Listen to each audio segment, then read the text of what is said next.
Hi guys, ഇന്ന് ഞാൻ കൊഞ്ച് ഫ്രൈ ചെയ്യുന്ന വീഡിയോ ആയിട്ടാണ് വന്നിരിക്കുന്നത്. അപ്പോൾ ഇന്ന് നമുക്ക് വീഡിയോയിലോട്ട് പോകാം.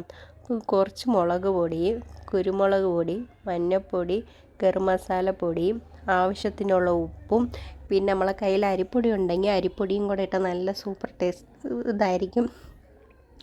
അതിനകത്ത് ഇഞ്ചി, വെളുത്തുള്ളി, പച്ചമുളകും കൂടെ പേസ്റ്റ് ചെയ്തതും കൂടെ ചേർത്തതിന് ശേഷം എല്ലാം കൂടെ ഒന്ന് മിക്സ് ചെയ്തതിന് ശേഷം നല്ല രീതിയിൽ ഒന്ന് 10-15 മിനിറ്റ് വരെ അരപ്പ് പിടിക്കുന്നവരെ ഒന്ന് വെയിറ്റ് ചെയ്യുക. അതിന് ശേഷം അടുപ്പ് ഗ്യാസ് കത്തിച്ച് ഒരു ഫ്രൈ പാൻ വെച്ച് അത് ചട്ടി ചൂടാകുമ്പോഴത്തേക്ക് നമുക്ക് ഇച്ചിരി എണ്ണ ഒഴിച്ച് അതിന് മേളിൽ കരിയാപ്പിലയും കൂടെ ഇട്ടതിന് ശേഷം നമ്മളെ കൊഞ്ചങ്ങോട്ട് വാരിയിടുക. കൊഞ്ച് വാരിയിട്ടതിന് ശേഷം അടച്ച് വേവിക്കുക. അടച്ച് വേവിക്കുമ്പോഴത്തേക്ക് നല്ല രീതിയിൽ വേവുകയും ചെയ്യും.